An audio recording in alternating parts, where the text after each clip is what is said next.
Former White House Chief of Staff Mark Meadows is trying to walk back some explosive claims he reportedly made in his new book about the former president's positive COVID test. Now, before we get to his denial, let's just take a look at the timeline because it's important. As was first reported in The Guardian, Meadows reveals in his soon-to-be-released memoir that the former president first tested positive for COVID September 26. That was 3 days before his first debate with then Vice President Joe Biden. Meadows and the former president are now pointing out that he tested negative after testing positive. That same day, he hosted a White House event, both inside and outside, for then Supreme Court nominee Amy Coney Barrett. At least 12 attendees later tested positive there. The next day, September 27th, he hosted an indoor White House reception for Gold Star families, followed by a maskless news conference in the White House briefing room. On September 29th, which was debate day, Meadows reports the former president was moving slower than usual, but, quote, nothing was going to stop him from going out there. On October 1st, the former president finally acknowledged that he had coronavirus, and on October 2nd, he was hospitalized. Now, yesterday, the former president called the reporting on the claim in Meadows' book that he tested positive on September 26 fake news. And just a few hours later, Meadows went on Newsmax and seemed to agree with his former boss. I believe the president says it's fake news. What is the story here? Well, the president's right. It's fake news. If you actually read the book, the context of it, that story outlined a false positive.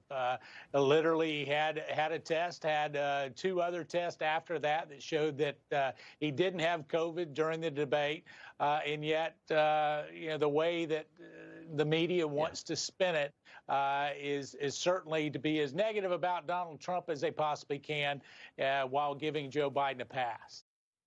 So that's true, at least according to Meadows' account that is reportedly in the book, that the former president tested negative after testing positive.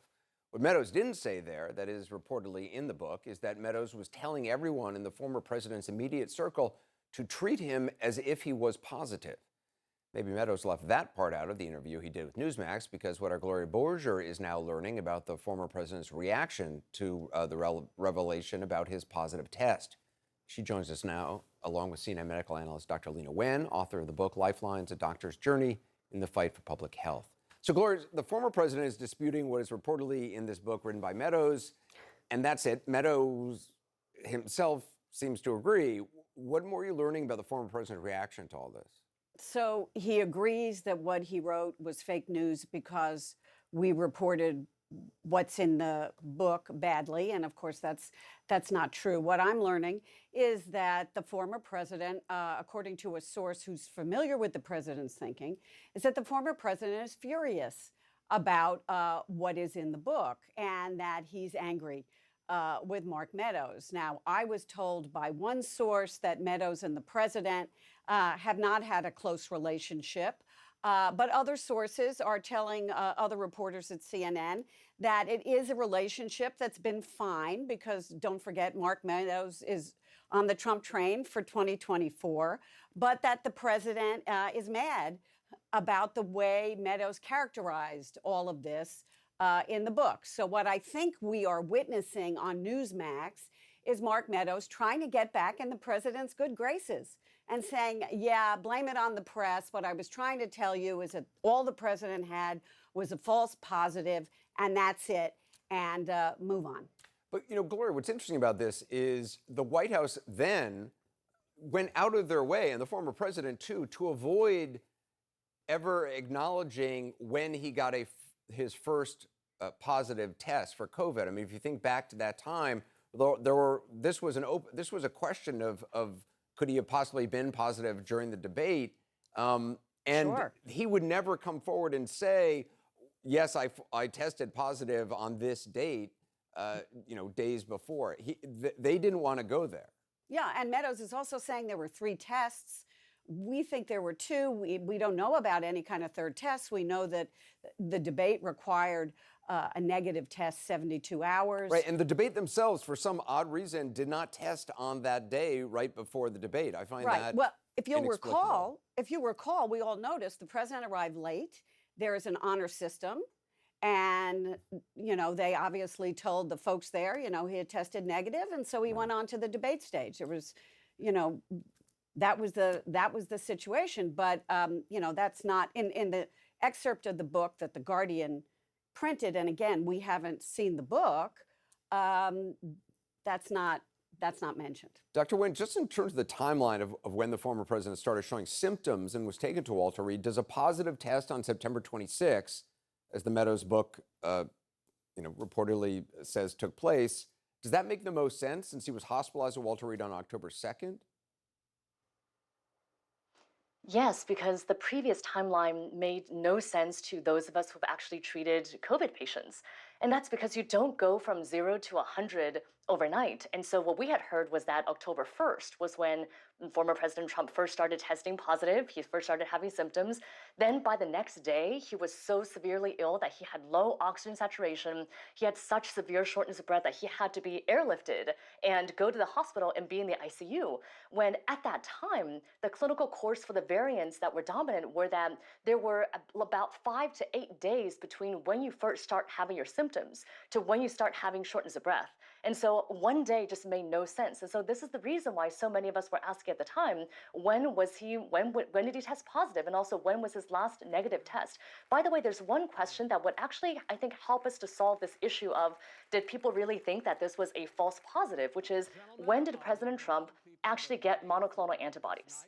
Because for someone his age, who's older, who has chronic medical illnesses, who's the president, if he tested positive and his medical team really believed he tested positive, they would have given him monoclonal antibodies on September 26th or shortly thereafter. We know that he got those antibodies, but we don't know when. And I think finding out that question will really help us to understand, did his medical team and the president think that he really had COVID? Gloria, so the Guardian reported, as I mentioned, that in the book, Meadows says he told people in the former president's circle, or quote, sorry, he told people in the former president's, quote, immediate circle to treat him as if he was positive, end quote. Even after the negative test, which obviously doesn't seem to square with what Meadows is now saying, that, oh, well, no, he got a negative test or he got 2 negative tests, and so he was totally fine. I mean, if he's telling people, treat this guy like he's positive, what does it say about the then First Family going maskless at the debate? And also, I mean, with Gold Star families, for goodness sakes. Right. I mean, it's hard to parse here. I mean, first of all, who is in the president's inner circle? Isn't the family in the president's inner circle? And also, what does that mean about contact tracing? Yeah, by the way, we're seeing pictures of the family sitting maskless at the debate, even though the Cleveland Clinic had asked everyone to be wearing masks. Wearing a mask. And you, Dr. Wen knows more about this than I do, but shouldn't you be doing contact tracing with people who were in immediate contact with the President of the United States? And I would presume that would mean his immediate family. So how to explain the fact that they would go maskless in a place that is actually asking people to wear masks if they knew that he had even a false positive at a certain point? Right. Because from the moment he gets a false positive, when you start saying to people, okay, we have to figure out just who the president was in contact You with. would, if you were a decent human being or with any sense of shame, all the people sitting there who we just saw on camera, you know, the Eric Trump, Donnie Jr., the whole